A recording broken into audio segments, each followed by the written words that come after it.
Please be seated for the voice vote.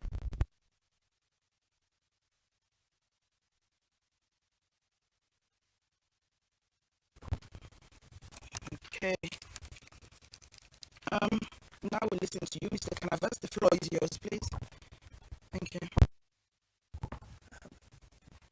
Thank you, Your Honor.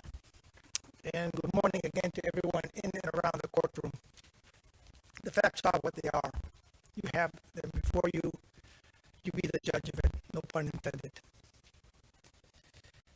The OTP in its closing brief brazenly entreats you to inappropriately draw negative inferences against Mr. Gicheru and to unjustifiably relieve it of its burden of proof. Having relied almost exclusively on the testimony of grifters, opportunists, skilled storytellers, and documented liars, and with the defense having exposed the abundance of reasonable doubt on every count in the case, the OTP now is faced with an acute dilemma. How to dress up its witnesses, how to rehabilitate them, how to transfer them into honest, truthful, disinterested witnesses, how to manipulate the testimony, how to overlook their major, not minor as they characterize, inconsistencies and overall flaws, how to ignore their discredited testimony,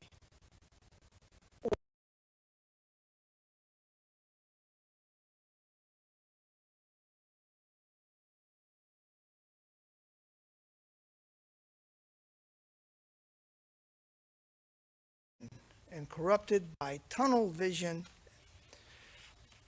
evident from the way the investigation was conducted. And here, we never complained about not bringing those witnesses, but why didn't they investigate those they claim are part of this grand scheme?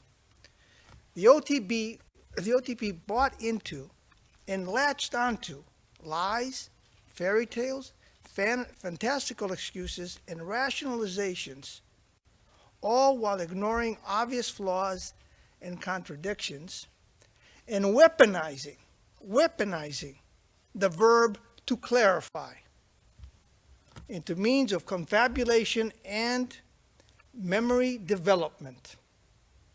If you didn't get the facts right the first time or the second time, if you didn't tell us the truth, just try again and again and again. We'll just call them minor inconsistencies. And your countless attempts to get it right, as we heard, clarifications. Just keep clarifying.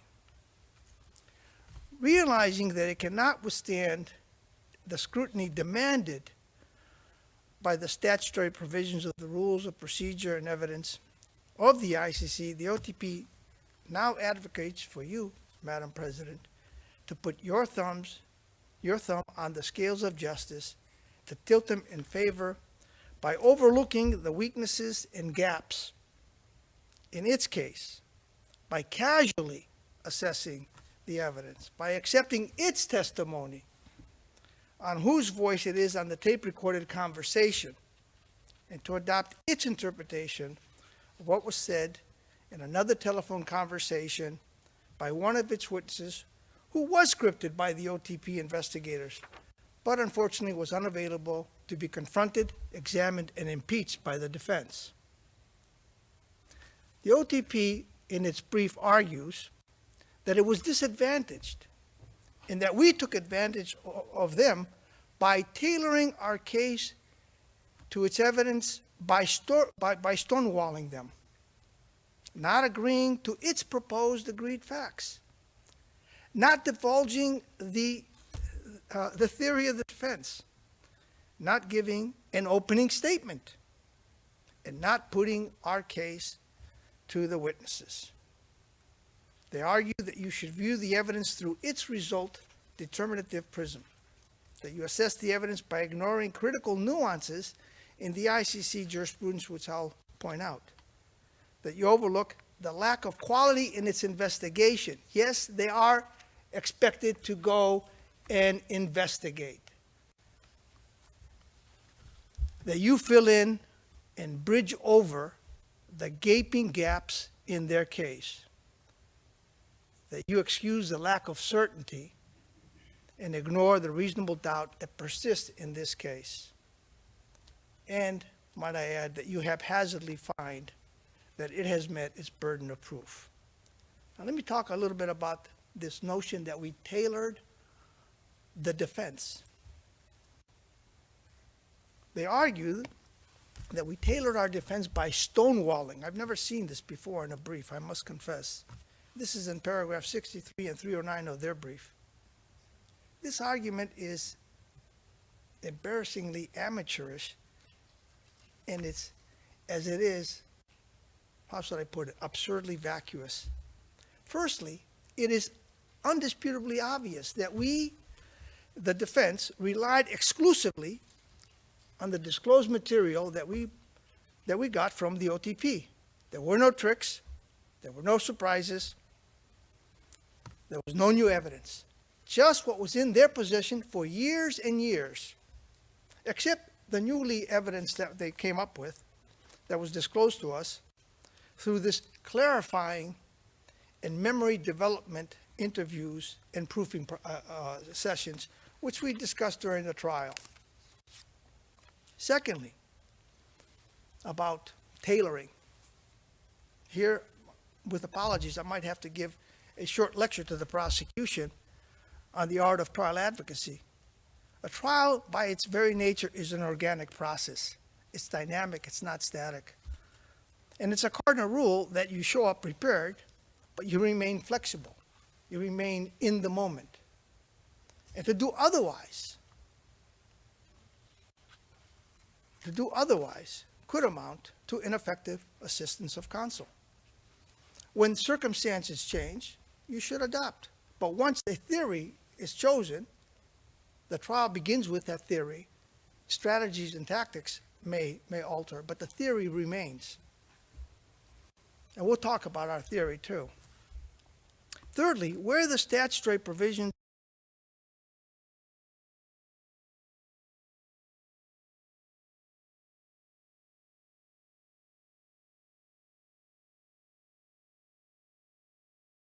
defense during the proceedings. I've searched. I haven't been able to find any authority. I'm unaware of any authority. This is the very first I've ever heard of this. Finally, so what? So what? How did this supposed tailoring we engaged in compromise the OTP in presenting its case or negatively impact its burden of proof obligation? How? Rather than own up to the inconvenient details of its evidence and to make a go at arguing at the evidence and to show that they proved their case beyond a reasonable doubt, they opt for excuses and they opt for what I call the skunk factor. You bring a skunk into the courtroom for a second or two, take him out. The skunk is out, but the stench remains. It's all about insinuation. Simply, the prosecution is attempting to deflect and misdirect, to patch and gloss over its inadequacies and failures, to influence you by insinuating you to draw negative inferences. In other words, to compensate and assist it in meeting its burden of proof. They say we did not agree to their proposed agreed facts. Where in the statute and the rules of the jurisprudence says that the defense must agree to their proposed agreed facts? And so what? Again, how did this unwillingness or inability on our behalf, compromise the OTP in presenting its case or negatively impacting its burden of proof obligation? They argue we did not disclose in advance the basis of our defense. My goodness. I'm hearing this from professional prosecutors at an international tribunal. Where in the statute, the rules, the jurisprudence, does it say that the defense must explain its case to the OTP in advance? Where? But it gets better. But in any event, should I have telegraphed or emailed or send them a WhatsApp message to tell them, hey, here are the weaknesses in your case. Please shore them up by doing a little clarifying and memory development when you question the witnesses and you proof them. Can the OTP seriously, truthfully claim that they were in the dark when you consider our submissions to the document containing the charges, our numerous requests for disclosure material, the general nature of the statements of the witnesses that they chose to bring to this court? Can they seriously say a newly minted lawyer with, I submit, a basic trial advocacy course of a few days under his or her belt could figure out the defense? But it gets better. I submit that the prosecution, especially the senior trial lawyer in this case, is being economical with the truth when he claims that we did not explain our theory of the case. You may recall during the cross-examination of P0613, in response to an intervention, I laid out the theory, the thesis as I called it at the time. And later on, and this is in the transcript 058, page 14, the prosecutor, Mr. Steinberg, stands up and says, quote, I am always grateful when we actually have some notice as to what the defense theory is. Now granted, it was only the second witness. So we had been in the case for a matter of 2 or 3 days. But can he seriously say that we didn't know, that we didn't disclose our theory? But again, so what? So what if we did not indulge them by providing them in advance what the theory was? Although I say that even Stevie Wonder, the great American blind, singer, could see what the defense was. How did this failure on our part compromise the OTP in presenting its case or negatively impact its burden of proof? They go on and they complain, we did not give an opening statement. Goodness gracious. We did not give an opening statement.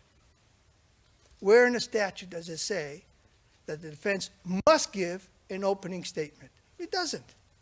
And not to mention an opening statement is not evidence. And so what?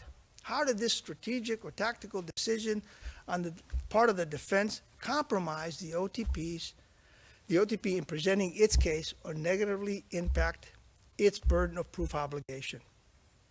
Frankly, if I were a prosecutor, or in this case, the deputy prosecutor of the ICC, I would be embarrassed to argue this, no less put it in writing for God and mankind to see it in perpetuity, that the prosecution was disadvantaged, or that the defense gained an advantage by not giving an opening statement. They claim we did not put on a case in detail. We did not put our case in detail to each of the OTP witnesses. There's no statutory provision or rule in the ICC requiring the defense to put its case in detail to each witness. Now, there is a provision in the ICTY, and in the Ruto and Sang case, there was a practice directive that suggested that it would be a good idea to put your case to the witness so that the witness would not be confused. But there's no obligation. Interestingly, they cite the very famous Brown and Dunn case. It's an Australian case, as I understand it. In the United States, we don't have this notion of putting the case to the witness, nor do we even use the phrase, I put to you, though I used it because we are in this international settings and seems to be the norm. But in citing Brown and Dunn, and in citing ICTY Rule 90H double I, the prosecution would have noticed the appeal decision in the Kreisnick case, where it says, it is sufficient that the cross-examining party put the nature of its case to the witnesses, meaning the general substance of its case, conflicting with the evidence of a witness, chiefly to promote this witness against any confusion. They go on to say there is, quote, no need for the cross-examining party to explain every detail of the contradictory evidence. They go on even further. It is obvious in the circumstances of the case that the version of the witness is being challenged, that if that is the case, there is no need for the cross-examining party to waste time putting its case to the witness. And that's in the appeal judgment, paragraph 368. In any event, this claim, like many of its other claims, is a canard. Anyone watching and listening to the cross-examination of the witnesses could tell, would have noticed that Mr. Manovich and I robustly put our case to the witness. But even if we fail to do that, as they claim, so what? How did this failure compromise the OTP in presenting its case or negatively impact its burden of proof obligation? We submit that the OTP is misdirecting you to view the evidence through a distorted, result-determinative prism. The OTP argues that you not assess the evidence of each witness separately. At least that's our reading of their brief. We disagree. The ICC jurisprudence from Bemba et al. Informs us of a more nuanced approach than that which is claimed by the prosecutor. The Bemba et al. Trial chamber held that, quote, each statement made by a witness must be assessed individually. Each statement made by a witness must be assessed individually. Now, this is the trial chamber, mind you, and it's in paragraph 202. But finding no error of this approach, the appeals chamber noted in paragraphs 1019, this is Bemba et al., whether a particular witness is considered credible will depend on a case-by-case assessment of the evidence in light of all relevant circumstances. Given the nature, we submit, of the testimony of the witnesses, the extent of their impeachment, their numerous statements, their clarifications, their half-truths, their lies, their inconsistencies, the uncorroborated hearsay, we submit that, with respect, that you must assess each statement made by the witnesses individually. The OTP argues that you holistically analyze each individual item of evidence in light of the entire body of evidence, even if, when viewed in isolation, they're open to different interpretations. That's paragraph 11 and 13 of their brief. We disagree. This approach to analyzing the evidence holistically, as they claim it, is not consistent with ICC jurisprudence, nor is it a sound approach in this particular case in light of the testimony of the witnesses. The appeal chamber in Bagbo and the separate opinion of Judges Van der Weingart and Morrison in the Bemba appeal judgment are instructive, and we submit should give sufficient guidance to you in assessing the evidence. But what does a holistic evaluation of the evidence mean? Well, it means that the weight accorded to individual witnesses' evidence should be determined in conjunction with other relevant evidence. Bagbo appeal judgment, paragraph 67, and that separate opinion I noted in paragraph 15 in the Bemba et al. So, in holistically evaluating the witness's testimony, what must be considered? Here we submit that the Nitaganda trial judgment, paragraph 78, provides some guidance. You must look to the entirety of the witness's testimony, the witness's consistency and precision in accounts, whether the information provided was plausible, the witness's conduct during their testimony, their demeanor, contradictions with prior recorded testimony, and how that witness's testimony relates to the testimony of other witnesses. But here I would add one more. I would add the days and the hours spent during the so-called proofing sessions. Now, Judge Van der Weingart and Morrison further explain on paragraph 15 of their separate opinion in Bemba that holistic fact-finding cannot, and I quote, cannot be an excuse or a reason for making findings beyond a reasonable doubt on the basis of a collection of weak evidence. And, they go on to say, it cannot cure the weaknesses of individual items of evidence. Cannot be an excuse or a reason for making findings beyond a reasonable doubt on the basis of a collection of weak evidence, which we submit you have before you, and it cannot cure the weaknesses of individual items of evidence. The OTP argues that you may rely on one part of a witness's testimony while rejecting others, since no witness is per se unreliable. Well, you know, even the clock is right twice a broken clock is correct twice a day. Fair enough. No witness is per se unreliable. But again, the jurisprudence of the ICC is somewhat more nuanced.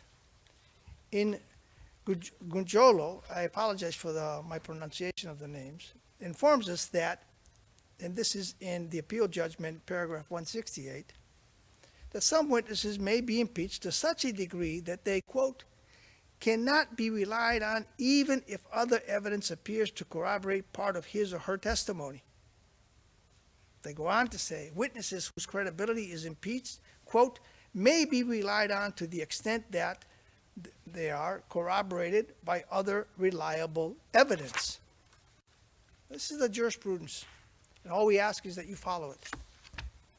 The OTP argues that you need not consider evidence tainted or unreliable due to what they call minor inconsistencies. That's in paragraph 28. Well, if there were minor inconsistencies, I can assure you, Your Honor, we certainly didn't waste our time during our cross-examination of those witnesses. We went after the big-ticket items. With the exception of two of their witnesses, all the other witnesses who appeared in court were impeached to such an extent, and their evidence was shown to be so full of major inconsistencies on core aspects of their testimony that they are, we submit, incapable of belief. They lied under oath, they lied under oath with the determined reason and purpose. And here, let me just go off script and say I'm offended by my colleagues, my learned colleagues' suggestion that I somehow was suggesting that all Africans want to leave for Europe. That was not the claim.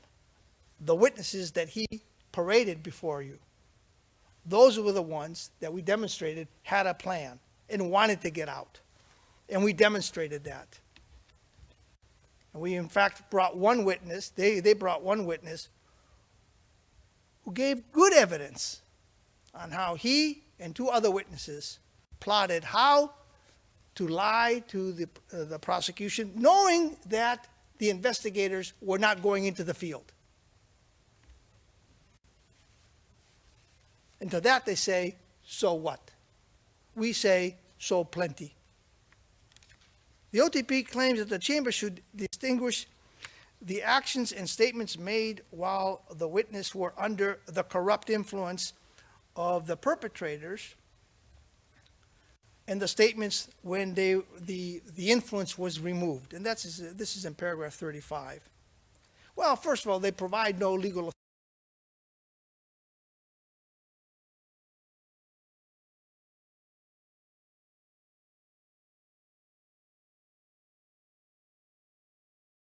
a complete evaluation of the witness's testimony without analyzing that in conjunction with everything else, as I'll talk about in a bit.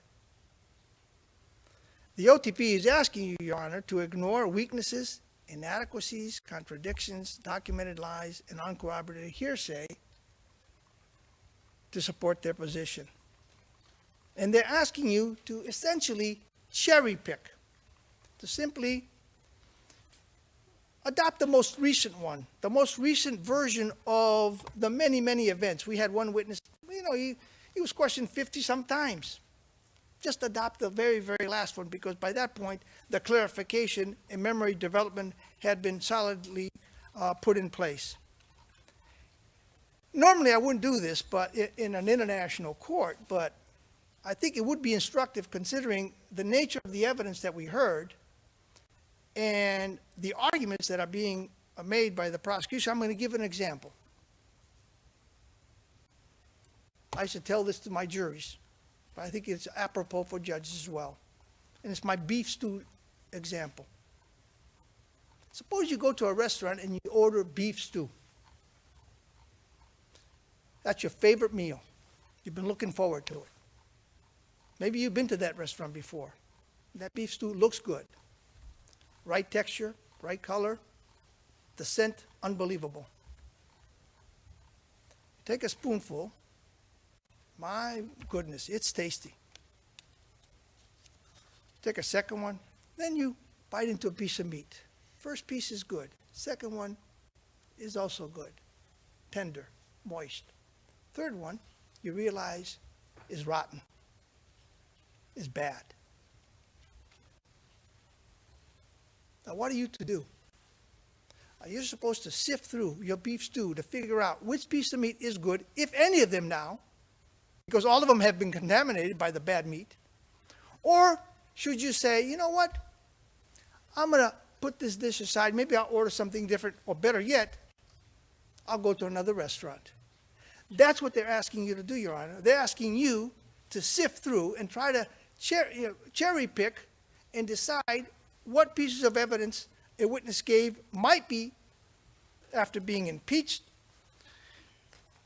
all over the place, might be good enough for you to latch on in order to find reasonable, that they prove their case beyond a reasonable doubt. We submit that the witnesses were so corrupted in their own contradictions that you cannot easily find what is good and what is bad, like that beef stew. Better set it aside. The OTP is misleading you into misapplying ICC jurisprudence on corroboration. Normally I wouldn't lecture, I wouldn't dare lecture a court on what the law is, but, and nor am I trying to lecture, but merely offer some my perspective on what I believe, or we believe, the law is on corroboration before the IC, based on the IC jurisprudence. And of course, the prosecution made a big deal about this, about corroboration. And they argue that corroboration is not required, that it is merely an occasional important factor. That's paragraph 32 of their brief. Not required, just an occasional important factor. Well, in this case, I submit corroboration on all those witnesses was indeed an important factor, not an occasional one. And they are economical, again, with the interpretation of settled ICC jurisprudence. Here, I would submit we look at the appeal chamber in Bemba et al., paragraphs 1084, Bagbo, appeal judgment, paragraph 357. They inform corroboration may be required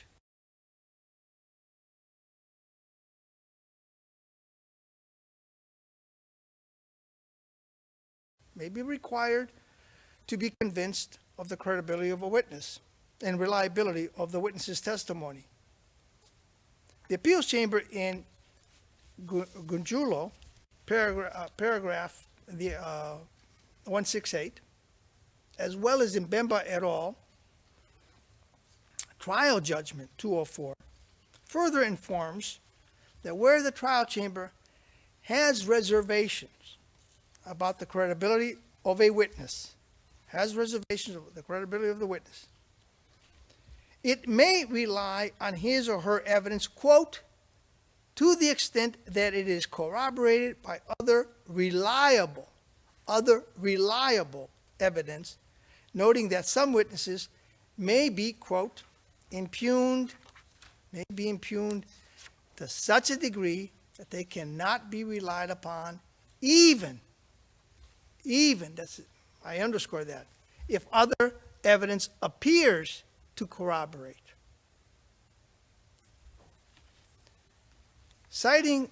They cite an ICTR, they cite ICTR case law. They argue that by citing that witness corroborate each other when, quote, one prima facie credible testimony is compatible with another prima facie credible testimony regarding the same fact or a sequence of facts, paragraph 33, footnote 64. So that's what they say. Now, surprisingly, I went and looked at that. This fine defense team, surprisingly, the OTP cites authority that has been rejected by the ICC appeals chamber. Now, I'm going to give them the benefit of the doubt. I certainly don't think that they're trying to deliberately misrepresent, to take an advantage, but merely it's just sort of the endemic sloppiness that we've seen throughout the trial, and it's their failure of diligence at times. The Bagbo appeal chamber summarily rejected the string of ICTY case law cited by the prosecution for the very same proposition, finding that, quote, there is need for great care in describing the parameters of corroboration in terms so broad and uncertain, paragraph 358 of the Bagbo appeal judgment. They go on to say that they did not consider that the ICTR's description of corroboration, quote, means without more than two pieces of evidence corroborate each other merely by bearing a relationship to the same fact. A relationship. So that when we talk about compatibility, that's what they're talking about. Paragraph 358 of that particular appeal judgment, that may be of use. They argue that witnesses corroborate each other because their testimony is, quote unquote, thematically consistent. It's thematically consistent. They have a theme. I'm going to talk about that in a bit as well. But this is an absurdity we submit. First of all, they cite no legal authority. Zero. Where does it say in the jurisprudence? Well, in their brief, they don't cite anything. Where thematically consistent is good enough, that means corroboration. Judge Henderson, who prior to coming to the ICC had a distinguished career, very distinguished career as a career prosecutor. So he wasn't one of these liberal defense lawyers. You know, he's a career prosecutor. In the Bagbo trial judgment, explained why the hearsay statements made by unreliable witnesses cannot cannot mutually corroborate each other. And here's what he says. Now, this is former career prosecutor, now judge. Corroboration only occurs when two pieces of evidence independently confirm the same fact, quote unquote. And, he goes on, quote, requires the respective items of evidence to have some intrinsic probative value in their own right, end of quote. And he illustrates, quote, if two items of evidence assert the same fact based on anonymous hearsay, the combined evidentiary weight remains negligible, even if there are grounds to believe that the respective anonymous sources are independent of each other. And you can find that in the trial judgment of his reasons, paragraphs 47 and 49. In rejecting the ICTR case law on corroboration cited by the OTP, Bagbo appeal judgment, the appeal chamber, paragraph 358, also said, consider that mere consistencies or compatibilities in a witness's testimonies are not sufficient for corroboration, explaining, quote, the mere fact that items of evidence may have a linkage does not, I repeat, does not mean that they are corroborative of one another. This is ICC jurisprudence. So corroboration is not just merely a factor that you occasionally look at, especially when you got witnesses that have been extensively impeached. And we submit that the case law that we provide provides ample guidance to you, Your Honor. Now, the OTP is misdirecting you to speculate. I'm not going to go into too much of this, but just hit some highlights, and I'll try to go rather quickly. Whether the defense questioned all the witnesses, because they make a big deal of it. One witness was not questioned. Therefore, what that witness said, that's proof beyond a reasonable doubt. No, I'm sorry. That's not how it works. Whether we question a witness or not is irrelevant. And it's irrelevant because they have the burden of proof. We decide whether we're going to question somebody or not. Now, on that particular witness, which we didn't question, what could that witness have offered? Never met Mr. Gicheru? Never knew Mr. Gicheru? Never heard Mr. Gicheru?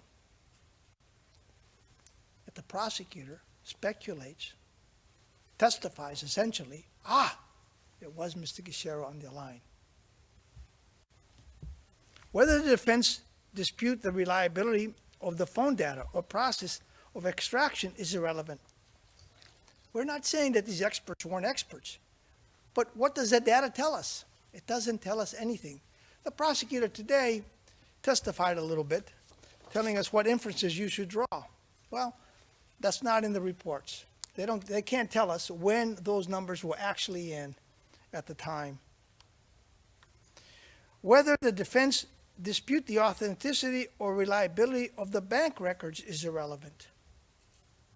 You can bring all sorts of bank statements. That doesn't solve the issue. Where did that money come from?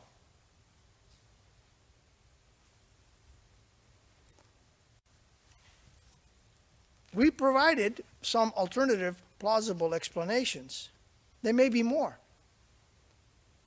He says, well, 25 dependents, that's how it normally works. Well, what he omits to say is that that gentleman wanted him and his 25 dependents to be taken to Canada.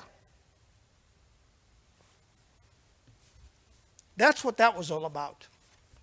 As for the other gentleman, we know that when he left his house, as it was being burnt, the one thing that he took with him with the land titles. Did the prosecution ever investigate what he had to see whether any sales were made? Did they investigate? No. They say, well, the defense should come in and investigate. That's not my job. That's not my job. My job is not to solve, and I'll talk about that. His job is to prove. Whether the defense disputed expert evidence on enhancement of audio recordings, that's irrelevant. What's relevant is the veracity of what is being said and the ability to test that, to test what is on that. Whether the defense disproved what was said by witnesses in audio recordings, the same thing. Whether the defense disproved what was said by P0397 in that scripted conversation. Well, you have Mr. Gicheru'S statement. And he does give an explanation. Now they make a big deal to say, well, you know, he denied knowing him. Well, if one person is missing and is well known, and another one is dead, and that's well known, someone being questioned as a suspect and being asked about those two individuals might be hesitant. Here again, I normally wouldn't say this in front of an international judge, but I'll use one of my examples that I would in front of a jury. Mr. Gicheru is only human. Now, St. Peter denied Christ 3 times, and he was told in advance, you're going to deny me. He said, no, don't worry about me. I'm solid. I'm there. I'm with you. He denied Christ 3 times. Now, that was St. Peter. Are we going to hold Mr. Gicheru to a higher standard? Is it not possible that under stress, under fear of maybe being implicated in the disappearance and murder of 2 individuals, that the natural reaction would be, no, I don't know these people. But then he did discuss his involvement. As far as what was said on the tape-recorded conversation, there are a number of reasons why somebody might not answer or might not interject, especially when it's obvious from listening to the conversation that the one side of that conversation is trying to engage and trying to inject information into the conversation because that's what was scripted for him. But, Your Honor, you have that evidence. You don't need a lecture from me on how to evaluate it.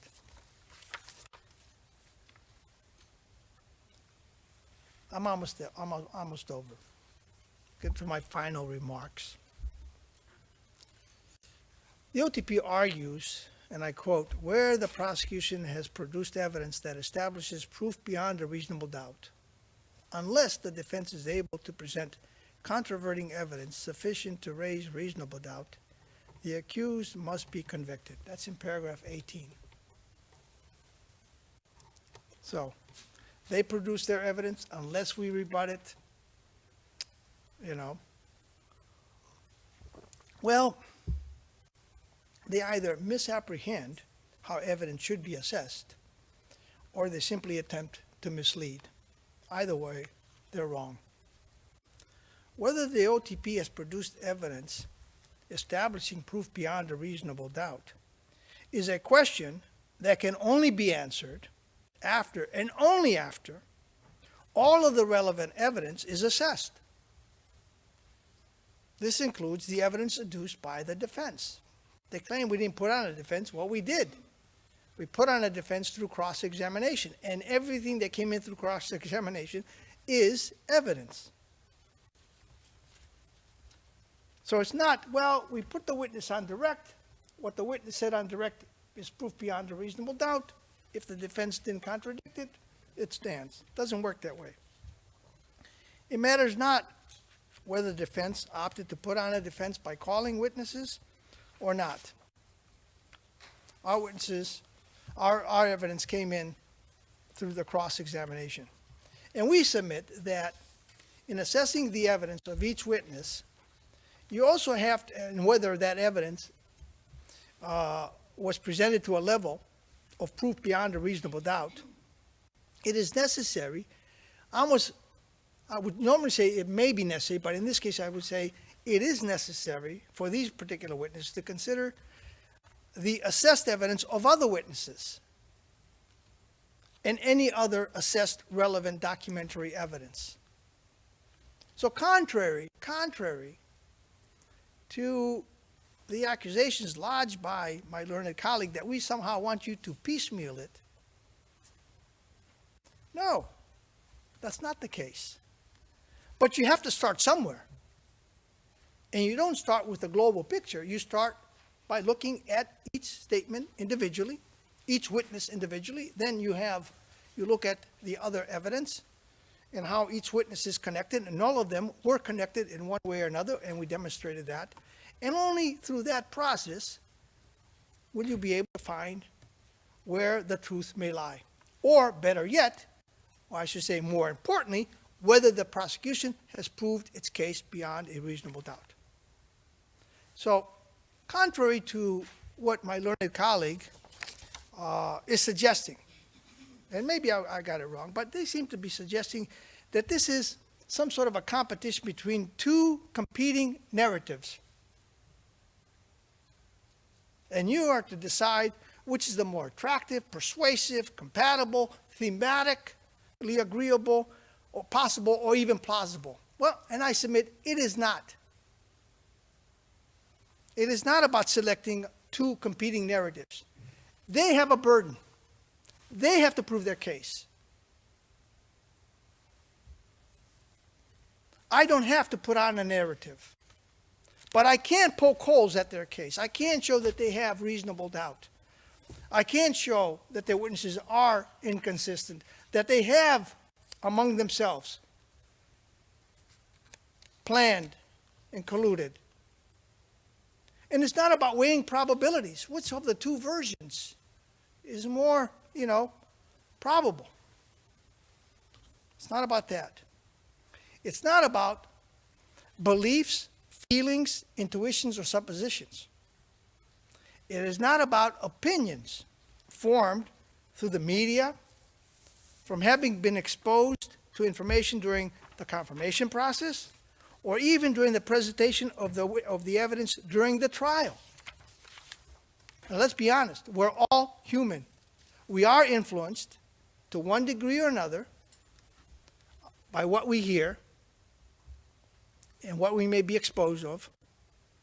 And there's nothing unusual or wrong with that. We're going to form opinions, beliefs, hunches. But, and this is the big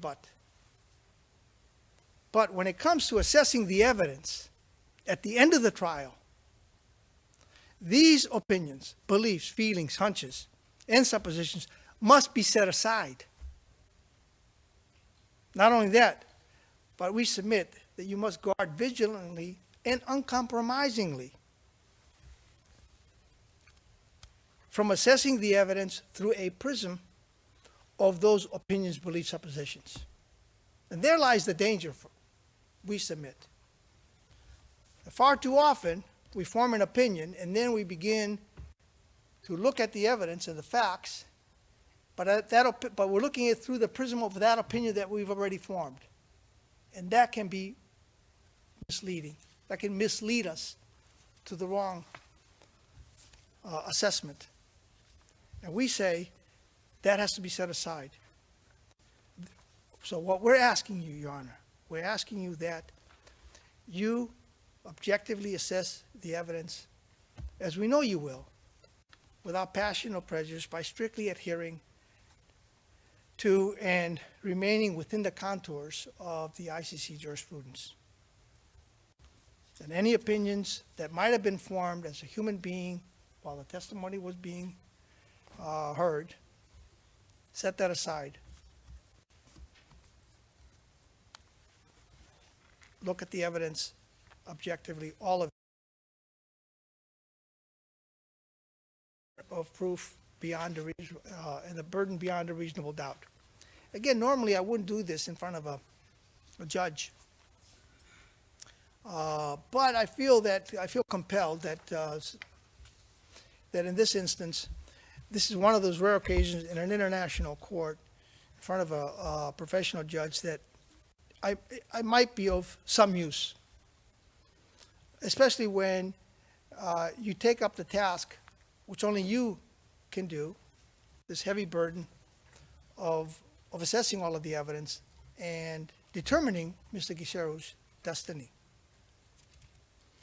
So I think that the definition of proof beyond a reasonable doubt from my own national jurisdiction, this is Alaska, is a rather good one, and it's consistent with more or less the definitions used throughout the United States. And it's proof of such a convincing nature that you are willing to rely and act upon it without hesitation in your most important affairs. Rely and act on it without hesitation in your most important affairs.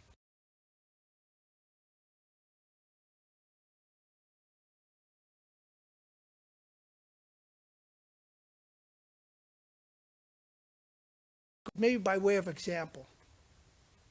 And in this particular case, I try to think, what example might I give, Your Honor, to sort of assist you as you and your staff are looking at the evidence, to have in the back of your mind as you assess the evidence. Well, let's just say, and this is not one of the most important affairs, buying a used car.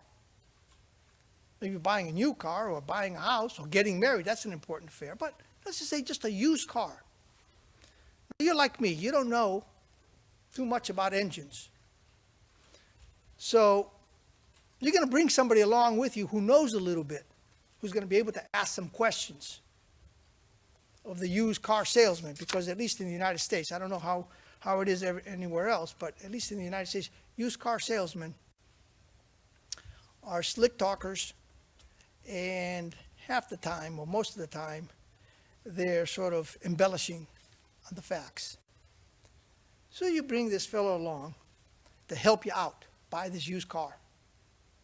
You see the car, it looks shiny, it's been washed, wheels look good, rims are shiny. You pop up the hood or the bonnet, as the Brits say, and you see this clean engine. So, and you hear this gentleman say, well, this is a new engine. And he's talking and talking. And then all of a sudden your friend starts asking some questions. And as he's asking questions, he's catching this car salesman in little lies, and then more lies, and then contradictions. And after each contradiction or lie, there's a clarification. Well, what I actually meant to say was this. And this goes on for some while. The question is, you want a used car so you can take you and your family, your loved ones, your friends from point A to point B, go on the highway and be safe. If in that circumstance, where the used car salesman is telling you all these inconsistencies and lies and is unable to keep his story straight, would you, without hesitation, buy that car from that salesman? I dare say no. But let's just say, lo and behold, as this is going on, somebody else shows up. And he knows the used car salesman. Maybe he's also a used car salesman. And he starts chiming in and echoing the same things that the first one is saying. Oh yes, this is a new engine. Of course, your friend is pretty savvy. So he starts asking questions of this fellow.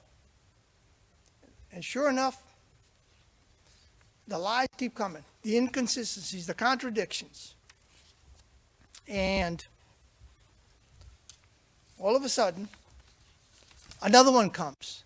And the same thing goes on and on for about 6 to 8 witnesses. one of the fellas, would you buy that used car? Because now you've had 8 people or 5 people or 6 people or 3 people come and say, this is a new car, a new engine in this used car. Believe what we're telling you. Would you be comfortable? Would you, without hesitation, would you be certain? Because that's what proof beyond a reasonable doubt means, certainty. Would you be certain that this is the car that I must buy without hesitation and put my life and the life of my loved ones in the hands of this particular car? I dare say no. And that's how the prosecution's case is. And we submit, Your Honor, that in assessing the evidence, keep this in mind. Because you should only find proof beyond a reasonable doubt if you are certain. We submit that in this particular case, the OTP has failed to meet its burden of proof. The only appropriate, fair, and just verdict is a not guilty verdict on all counts. I notice I have a couple of minutes left, so I just want to thank everyone who made this trial possible, starting with the stenographers, the interpreters, the IT folks, the guards, the legal officers for the registry, your legal officers, and of course you.